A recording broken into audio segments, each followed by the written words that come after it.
Hello sir, this presentation is by group number 40.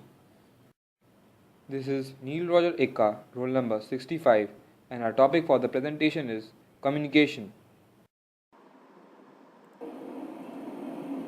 Every organization has a network which involves hundreds of people and many hierarchical levels. There are formal networks and the grapevine. Formal small group network consists of the chain, the wheel, and the all-channel network. A chain network follows the chain of command rigidly while the wheel relies on the center figure.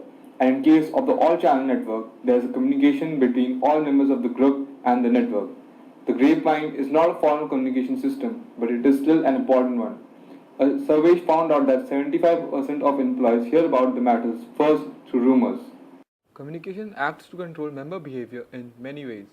Organizations have authority hierarchies and formal guidelines that employees are required to follow. Communication fosters motivation by clarifying to employees what is to be done, how well they are doing, and what can be done to improve their performance. Communication therefore provides a release for the emotional expression of feelings and fulfillment of social needs. It provides the information that the individuals and the group need in decision making. Communication can flow vertically or laterally. The vertical dimensions can further be divided into downward and upward directions. Communication that flows from one level of a group or organization to a lower level is downward communication. When we think of managers communicating with employees, the downward pattern is one we are usually thinking of. Upward communication flows to a higher level in the group or organization. It's used to provide feedback to higher ups, inform them of the progress towards goals, and relay current problems. When communication takes place among members of the same work group, among members of group at the same level, among managers at the same level, etc., we describe it as lateral communication. Interpersonal communication. Interpersonal communication is the exchange of ideas, thoughts, feelings through verbal and non-verbal messages. It is a two-way process. Chief means of conveying messages is oral communication. Speeches, formal one-on-one and group discussions, etc., are forms of oral communication.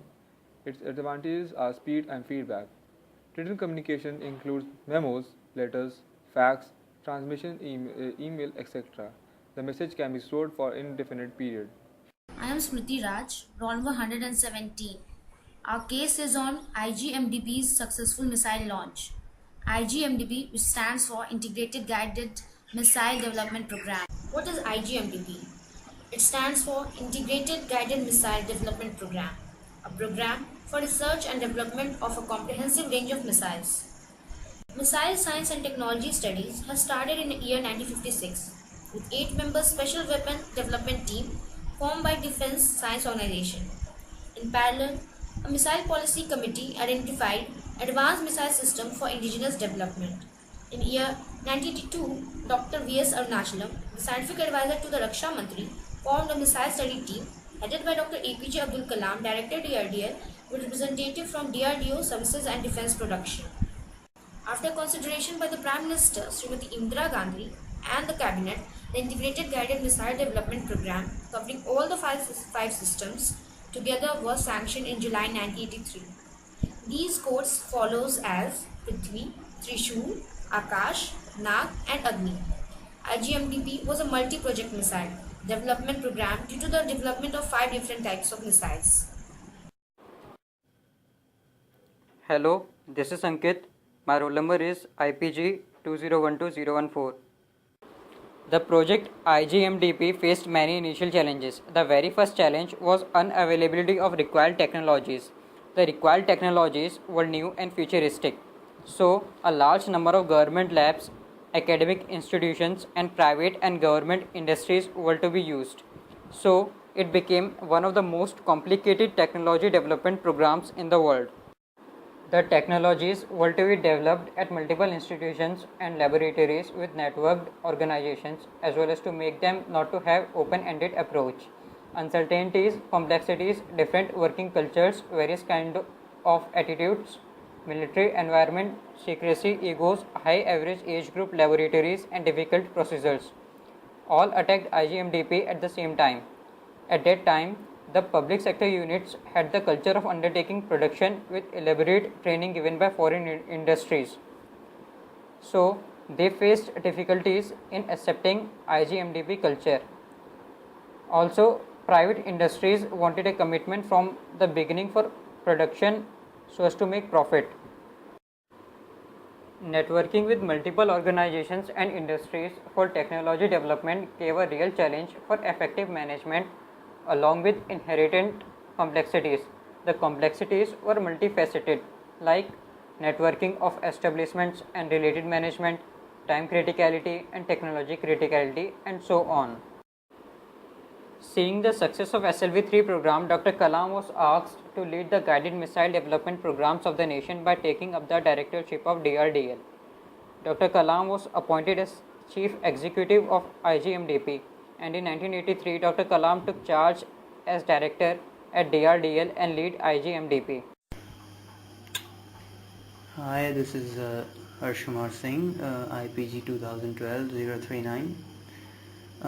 When Dr. APJ Abdul Kalam was appointed in DRDL, so this had some strength and this had some weakness. So the strength was basically he got approval of various funds from the government of India, and many private institutions also aided in his research.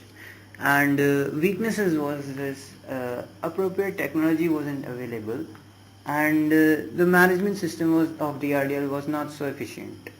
It provided various opportunities, like when several technical institutions aided in this, so it was an opportunity for the people working in it.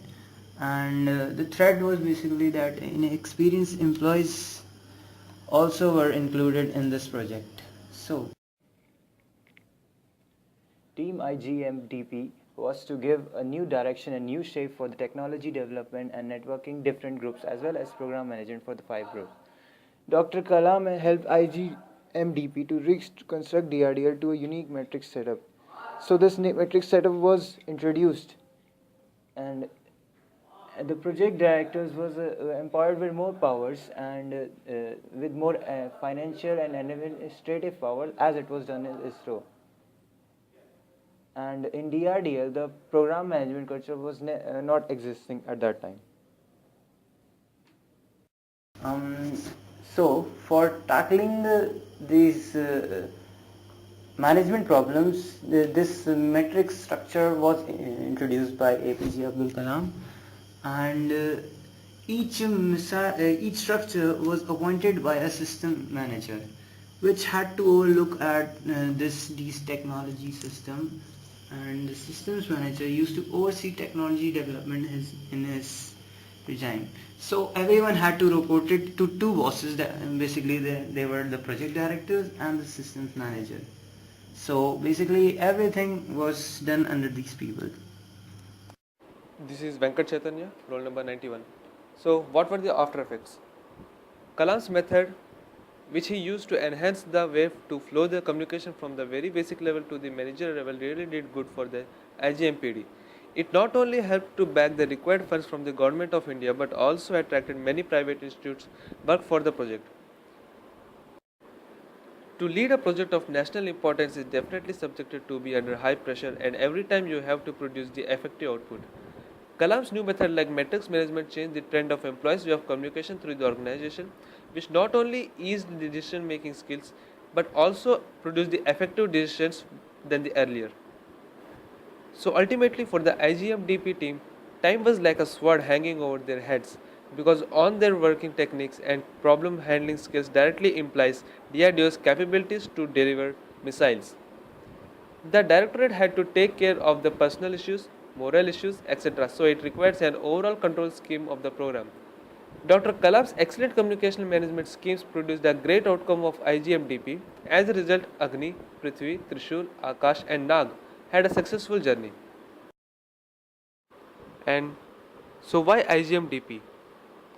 Organizational communication within a structure or an organization is much easier nowadays as compared to those 80s and late 80s when this project was started off.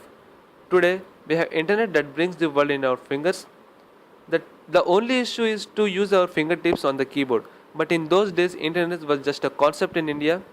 In those days in India, computers were primitive with monochromatic monitors displaying green fonts in the black background.